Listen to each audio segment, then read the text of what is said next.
The name of this channel is Keith Trimm Dragon Art, so it's about time I get back to doing dragons again. For this particular drawing, I was basing it off of a painting I did that was sitting to my left of the screen. It was a full-length, very tall acrylic painting. It's not the exact same dragon. Actually, I changed it quite a bit, but I went with the same kind of structure. And the point of this picture is just to get some more content on my page and show you guys how I draw. Everybody draws different. If you can get some inspiration from this or learn something from this, that's pretty cool. Normally I start off with doing my outlines. You see I'm doing the eyeball right there, putting in a nose. This dragon, it's not based on any other dragons out there you ever seen. It's kind of a original to me, I guess. A lot of my doodles just start off as just whatever and just evolve, and I kind of like this design. Normally I don't do a lot of pencil sketching, but I wanted to try some experiments with this, and I hope this turns out. So this video is going to be kind of long, so I kind of wanted to maybe have a little discussion about something, a topic that kind of came up today. I was watching some YouTube videos, and the topic is talent versus not natural, but practice. That's what I meant, practice. What I'm getting at is I've had this discussion with people in the past as to whether people can learn skills and be as good as others based solely on the amount of practice they do. Or is there a natural ability or talent? Now, I've always fallen on the side of I think anybody can do this if they just try hard enough and want to hard enough and are willing to put the hours into practice. I mean, I see people all the time. I do a lot of sports photography, and I see lots of kids out there practicing their craft and getting better and better. And I don't know if any of those kids had any natural ability. Now, you can look at a football player, a basketball player. You know, if you're super tall, you may have a better chance of hitting baskets. I don't know. I'm 6'4". I couldn't hit a basket if I tried. But I do think if I practiced a lot, I probably could. I just didn't really care about sports a whole bunch, so it wasn't my thing. Instead, I practiced my art over and over for hours and for hours. And, you know, did I have a natural aptitude for art? Looking back at it, I don't think I did. I really don't think I had an aptitude at all. Somewhere in my youth, art became a part of my life, and I can't remember how, but I stuck with it, and for years and years I kept going and kept going, and somebody must have encouraged me along the way to keep me going. And so I developed a style just from repeated practice over and over again. There's things you can do to make yourself better. You can do a lot of life drawings. You can do all kinds of things. I mean, if you're a wrestler, you do wrestling drills. If you're a basketball player, you do basketball drills. If you're an artist, you do art drills. And I've done art drills. Actually, one of the videos on this page that I just did recently was a life drawing of a toy. And it all came back to me on how to do it. It's a lot of hand and eye coordination. And that's a skill you have to learn and practice. So I'm a firm believer that practice trumps skill. Not skill, but aptitude or talent.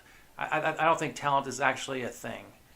Maybe it is. I'm not going to say I'm 100% right about this, but I think if I put my mind to anything, if I wanted to be a golfer and I wanted to put the time into practice, I probably could be a decent golfer. I don't care about golf. If you like golf, I'm not going to apologize. This is not my favorite sport. But I think if anybody puts the time in and is willing to practice and practice and practice, I even noticed over this little journey of mine started about 2 years ago when I got back into art, that from my first painting to my latest ones, that my speed sped up quite a bit. Things came back to me, more repetitive stuff I did, the better I got at it.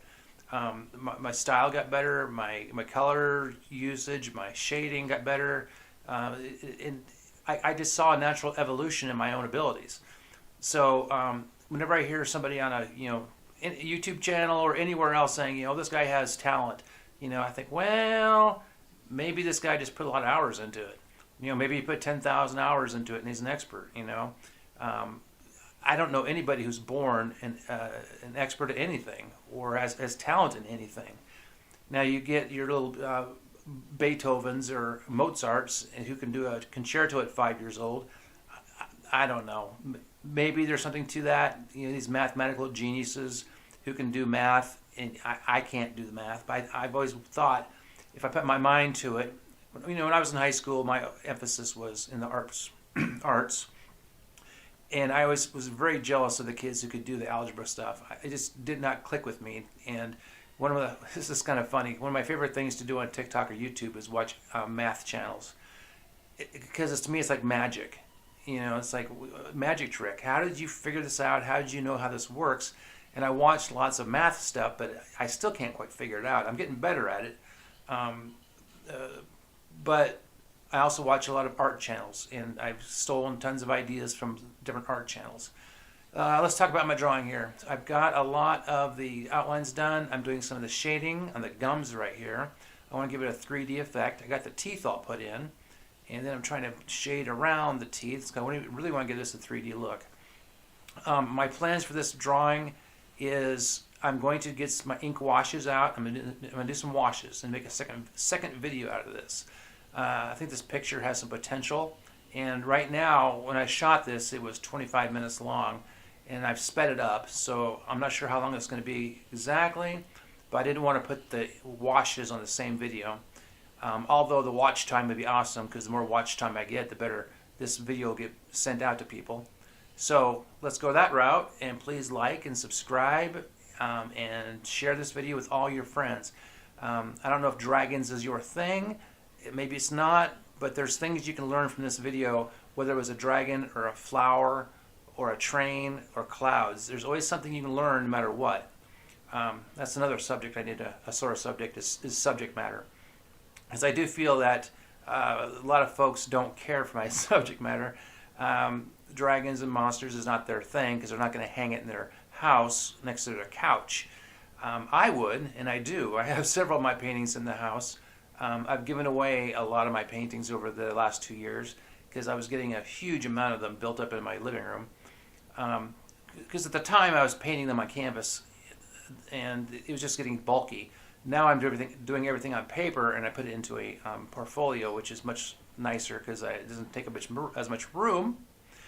Right now I'm just using a sketch pad I bought at the art supply store. Until they sponsor me, I'm not going to say who it was. But so when I'm done with the drawing, I just flip it over to the next page. My goal right now is to make a video every day, at least until the sketch pad is used up. I probably got another 75 pages in here.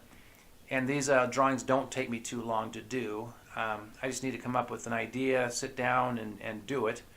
And this one, I'm very, very happy with it. I think my cross hatching looks pretty good. I'm doing some shading right now around the neck and around these spiky things. And spiky things is a big theme with my artwork. If you look at my my art, you're going to see lots of horns, spikes, scales. Because, you know, I'm Keith Trimm, dragon art. And dragons have scales and spikes and all kinds of things. Now this dragon here, the eyeball is interesting. You'll see at the end I kind of change it, but it's kind of nondescript. You can't tell where it's looking at. But that's kind of unique and neat. Right now I'm adding texture lines because I need to make the edges feel like they're 3D. And so I'm adding some texture lines there around the nose. I can't tell you where this dragon idea came from. It just popped in my head one day. I've done lots of dragon paintings, and then, you know, I got a lot of art books. I tend to lean towards the swords and sorcery type stuff. But I don't do that kind of, you know, body work. I'm not the best at doing physical beings that are real. It's one of those things where if I practiced, maybe I could do it. But I don't know. I seem to know my limitations, and body work, when I do them, kind of look a little bit cartoony. They don't look really super realistic. So I have more of a comic book style, which I think this dragon here looks kind of a comic book style. If you look at the edges, how I do my blacks, I really need to do more blacks in there here. As I do more drawings and paintings, I'm kind of going to evolve into more of the Frank Miller black and white style. I've done some stuff like that in the past. Maybe my ink wash, when I ink wash this, I will try that. My idea is to use some India ink and some brushes and go with maybe a two-tone ink wash, kind of a real light one and a medium. I'm not planning on going too dark with this one right now because I need to do baby steps as I relearn all this stuff.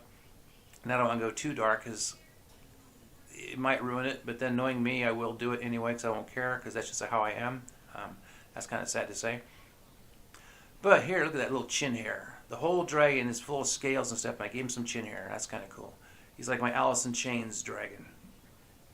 So, here I am doing some outlines. Oh, I jumped to an HB, no, it's an H5. It's a soft pencil.